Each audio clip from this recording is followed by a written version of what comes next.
Кумтөргө байланыштуу камалган экс-премьер-министр Өмүрбек Бабановго чет өлкөдө дарыланууга уруксат берди. Соңку суткада 930 киши коронавирус жуктуруп алды. Караколдо милиционер сууга чөккөн өспүрүмдү куткарып калды. Анталия токойундагы ири өрт шаарга өттү, жапа чеккендер бар. Талас районунун акиминин орун басары пара менен кармалды.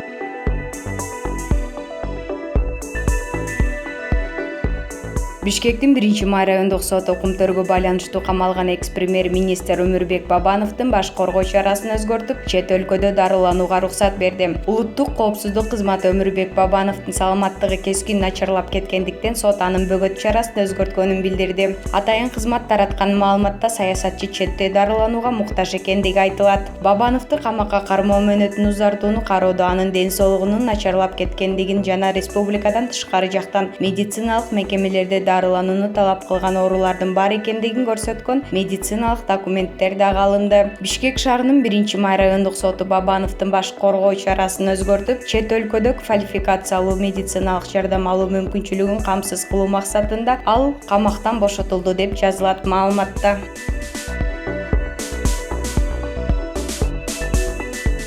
Кечээки маалыматтарга караганда бүгүн абал башкачараак. Тагыраак Кыргызстанда ковид менен ооругандардын саны 66 кишиге аз чыккан. Кыргызстанда акыркы суткада коронавирусту 930 адам жуктурду. Бул тууралуу республикалык штаб кабарлады. Аймактар боюнча карай келгенде эң көбү Борбор калаада, эң азы Ош шаарында экени анык болду. Коронавирус чыккан аймактар: Бишкек 528, Ош шаары 4, Чүй облусу 142, Ош облусу 43, Талас облусу 16, Нарын облусу 17, Ысык көл облусу 57, Жалал-Абад облусу 67, Баткен облусу 56.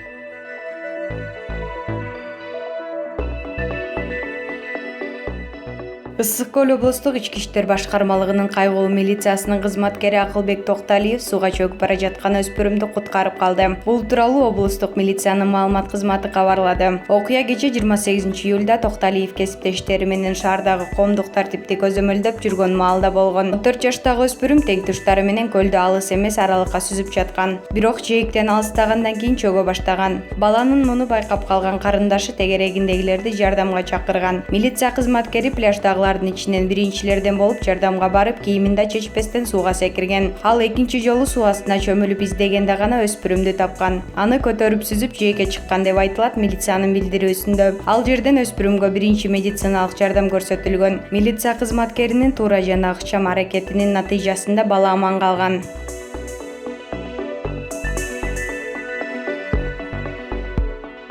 Туркиянын Анталия провинциясында токой өрттөнүп, эл жашаган райондорго жана шаардык порталдарга өттү. ТРТ телеканалы маалымдагандай, табигый кырсык 40 градустук ысыкта Манавгат шаарына жакын 4 жерде башталган. Туркиянын өзгөчө кырдаалдар башкармалыгынын маалыматына ылайык, жалын шамалдан улам тездик менен алуулуп, эл жашаган аймакка да өтүп кеткен. 5 калктуу пункттун адамдары эвакуацияланган, 50дөн ашык киши жабыркаган. Өрт көптөгөн үйлөрдү, отелдерди, транспорт каражаттарын, айыл чарба ишканаларын жана ондогон гектар токойлорду күлгө айланткан. Жалынды өчүрүүгө самолет жана пилотсуз учактар тартылган. Мындан сырткары 19 тик учак жана 960 өрт өчүрүүчү унаалар иштеген. Анталиянын мэри Михитин Беджек мындай өрттү биринчи жолу көрүп жаткандыгын билдирди. Бийлик табигый кырсык туристтик жайлардан алыс жерде болгонун, ошондуктан Анталияда эс алып жаткандарга эч кандай коркунуч жоктугун билдирди.